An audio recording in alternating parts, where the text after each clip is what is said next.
Le monde s'en revient, mais regardez, c'est la voiture vient d'origine, c'est le même, puis ça dérange les gens.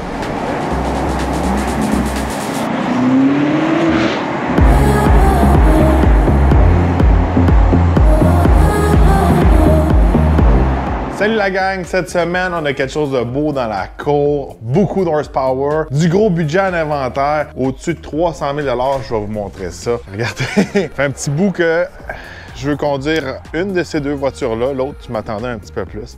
Fait que vous savez déjà qu'est-ce que je conduis cette semaine. La M5 et le X6M. Regardez, X6M, c'est semblable un peu au X5M qu'on a déjà eu à l'essai. Mais sauf que celui-là est pas mal badass, on va se le dire, là. En flat black comme ça. Ils appellent ça Frozen Black avec le carbone, tout ça. C'est très cool, il est pas mal badass. Puis la fameuse M5, ça fait un bout que je veux conduire les nouvelles M5. Elles sont all-wheel drive. Ils sont, celle-là de 617 HP. Celui-là aussi, les deux, c'est des modèles compétition. OK, deux beaux modèles. Mais regardez, cette semaine, la question que je m'ai posée vraiment, c'était lequel choisir entre les deux. OK? Ils sont presque le même prix. Le X6 est un petit peu plus cher, il est 160 000. Celui-là est 152 000, le M5. Fait qu'à 8 000 de différence, pour certains d'entre vous, vous allez me dire 8 000, c'est beaucoup. Mais quand on commence à être dans ces prix-là, c'est un petit peu moins une grosse différence. Ça va être moins un facteur, je pourrais dire, pour la clientèle des gens qui vont checker entre ces deux véhicules-là. Fait que cette semaine, je m'ai dit, regardez, probablement dans le même budget, il y en a un qui est plus adapté que l'autre. Souvent, une voiture, c'est moins bien adapté aux conditions de route qu'on a ici au Québec pour l'hiver, tout ça. C'est sûr que je ne conduis pas en conditions hivernales. J'ai conduit le X5M en conditions hivernales, fait que j'ai une bonne idée.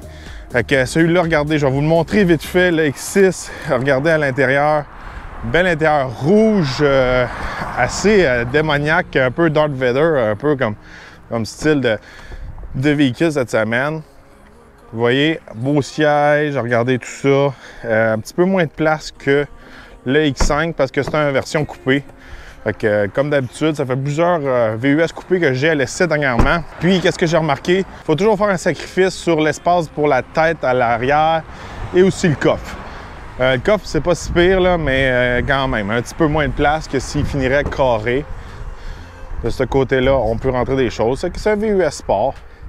Mais par contre, regardez, cette semaine, après avoir réfléchi, je vous dis, là, je préfère la M5 de loin. Elle est plus fun à conduire, elle a un plus beau son, elle est plus confortable. Ça, c'est une grosse surprise cette semaine, que la M5 est plus confortable que le X6. On se dit, un VUS, c'est confortable, ça va bien prendre les trous et ces choses-là. Mais la façon que la M5 est setupée, je pourrais dire, une des plus grosses raisons, le pourquoi que la M5 va porter mieux. Premièrement, les pneus, on a du 20 pouces, on a des beaux gros tailleurs, on a des chunky tailleurs. Fait que on a en masse de coussins, je pourrais dire, de ce côté-là, pour être capable de prendre des trous, puis aussi avoir de la grippe. Moi, vous savez, au Québec, ici, avec nos nids de poules, ces choses-là, quand c'est trop low profile, ça ride très dur. Puis ici, regardez, sur le X6, on a du 21 pouces à l'avant. Puis à l'arrière, je pense qu'on tombe sur du 22, si je me trouve bien. Ben oui. Fait que 22, 21, il n'est même pas du même size. De ce côté-là, ça doit coûter extrêmement cher changer les pneus là-dessus. Premièrement, on a du Michelin Pilote Sport 4S. Avec différents sides, avec directionnel sûrement, tout ça. C'est cher de ce côté-là, ça c'est sûr et certain. Le X6, je ne vais pas vous mentir, il ride dur. Puis les sièges à l'intérieur du M5 sont plus confortables que le X6. Fait qu'on a des sièges différents. Puis pour une berline sport, extrêmement confortable. J'aime beaucoup ces sièges-là, ils sont beaux. Ils ont un support, un mix. C'est dans les seuls sièges qui se rapprochent un peu des fameux sièges Volvo. Dans un Volvo, on est extrêmement bien assis. Là, on a comme un peu le confort d'un Volvo, un petit peu plus de support, puis aussi le siège est beaucoup plus beau. Bon, regardez, selon moi, cette voiture-là est presque parfaite. Et tout ce qui est dessus, peut-être que je ne l'aurais pas pris rouge, là, elle est un peu sale à cause qu'il a mouillé toute la nuit.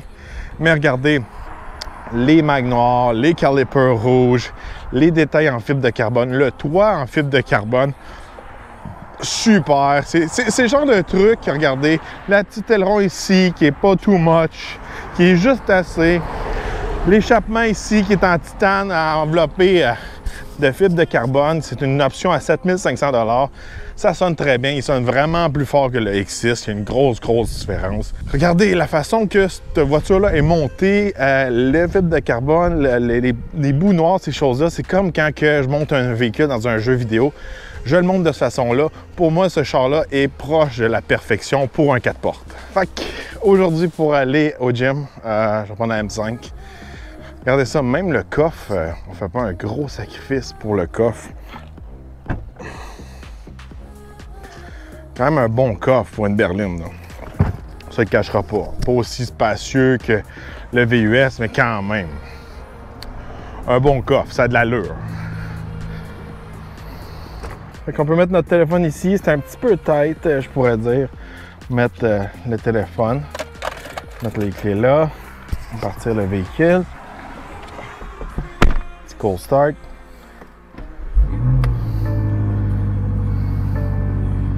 Yeah!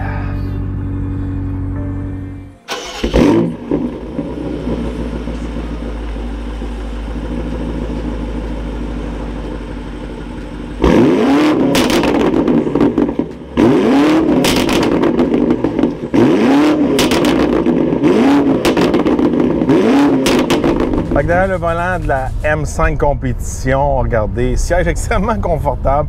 Même si je mets la suspension en mode sport, on se fait pas super brasser dans l'auto. Après avoir conduit le X4M et le X6M Compétition, les deux, je crois qu'ils ridaient très dur pour des VUS, là. Oui, c'est des VUS sport, mais à un moment donné, il y a un certain sacrifice à faire, là. On n'est pas dans un 2 portes coupé ou une Corvette ou une Porsche. À un moment donné, on est dans un VUS, il faut avoir quand même un certain confort. C'est ça qui me déçu un petit peu des VUS BMW dernièrement. C'est qu'il était un petit peu trop rigide. Puis j'aimerais ça que même si on le met un peu en mode confort, mais qu'il soit confortable.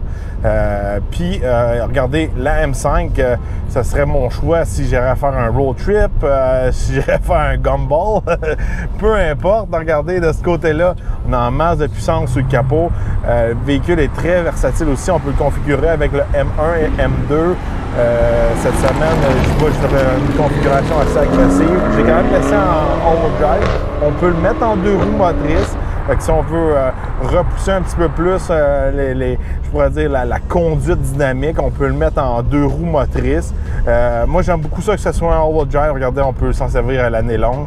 Je trouve que c'est un des défauts qu'on va retrouver un peu dans le Charger Hellcat ou dans le Cadillac CT-SV.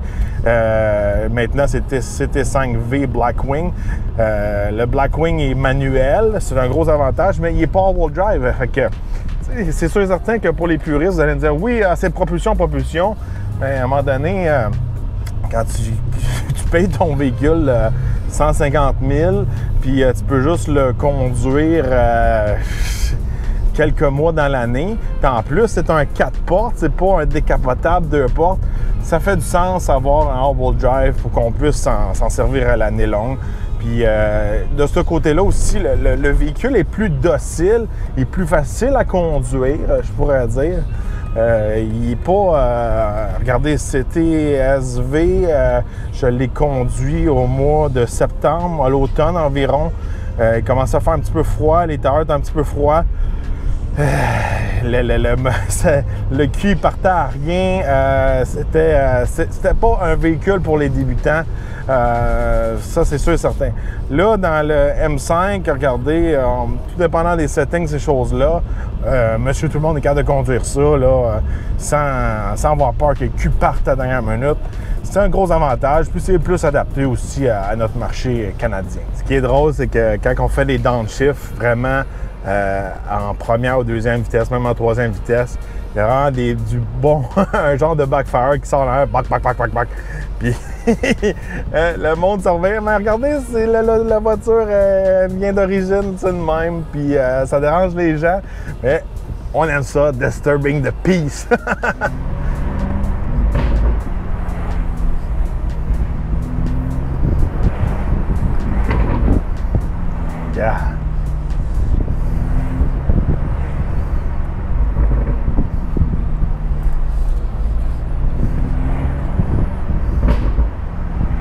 Bon, comme vous voyez, là, je suis en ville, je fais enclencher le gaz, ça pète un peu. Si je fais un downshift.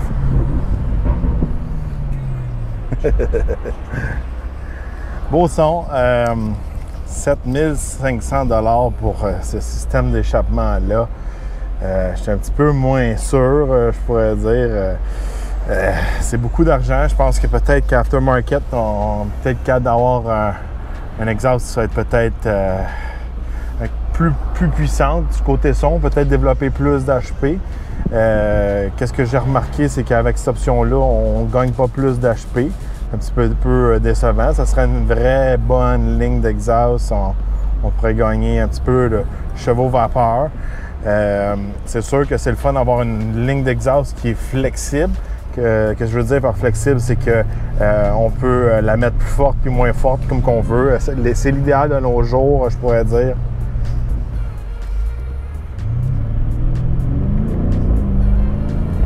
Donc ça décolle, regardez, on peut faire le 0-100 en 3.3 secondes. Top speed, regardez, actuellement, je suis pas le genre à dire « Ah, c'est parce que sur le cadran, il est marqué ça », que ça peut aller là. Il faudrait que je vérifie le top speed exact du véhicule, mais je pense qu'on peut aller en haut de 300 km/h facilement. Le cadran va jusqu'à 3,30. Dans ce type de véhicule de performance-là qui va sur l'autobahn, le cadran n'est pas une référence, mais dans ces véhicules-là, c'est pour vous dire que le véhicule est capable d'aller en haut de 300 facilement. Juste par la shape du véhicule, c'est comme un missile, il est vraiment en bas, il est égal un peu. Des fois aussi, la part des véhicules, on dirait qu'ils sont penchés par en avant, surtout quand le moteur est en avant. Mais lui, il est vraiment écrasé, même un petit peu plus écrasé à l'arrière. Quand j'avais mon Jetta dans le temps, c'était un petit peu le genre de stance que j'avais. Tu sais, côté modification de véhicule allemand, comme je précisais au début du vidéo, il est vraiment modifié parfaitement côté allemand. Tu sais, même là, moi, ça serait un petit peu plus over the top que ça. Si j'en aurais un M5, ça enlèverait peut-être la classe du véhicule. Mais j'aime ça quand il y a le hood, puis aussi la valise en carbone. Je trouve ça très cool. Des fois, quand le véhicule est tout noir en carbone, ça fait un petit peu moins flashy, je pourrais dire. Mais moi, j'aime ça quand il y a des bons contrastes, comme le rouge et noir, blanc et noir, jaune et noir, ces choses-là. J'aime beaucoup ça. Ou sinon, tout noir ou gris foncé. Gris foncé avec du carbone, là, ça serait hot. Ça serait très hot. Bon, regardez, en gros, facilement, mon choix cette semaine, c'est le M5 au-dessus du X6M. Encore une fois, X6M, pas aussi bruyant, pas aussi le fun à conduire. Ça avance pas autant, c'est sûr, c'est plus pesant. Je pourrais dire que il n'y a pas un gros sacrifice à faire entre les deux véhicules. OK, peut-être que le X6M va passer à certains endroits que le M5 ne sera pas capable de passer. Mais je pense que l'hiver, avec le système intégral qu'il y a là-dessus, c'est capable de se débrouiller très bien avec des bons pneus. C'est juste une question de clearance, je pourrais dire, qui va faire une différence. Pour le reste, suspension est meilleure, le son est meilleur, les sièges sont meilleurs, même ça pousse plus, on peut jouer plus avec le véhicule. Fait qu'en gros, regardez, cette semaine, mon choix, c'est le M5. C'est pas une surprise pour beaucoup de gens, mais regardez, pour certains, souvent de plus en plus, on choisit des VUS ou des VUS coupés parce que c'est plus pratique. Mais cette semaine, c'est pas vraiment le cas. La M5 reste toujours une des meilleures berlines qu'il n'y a pas sur le marché.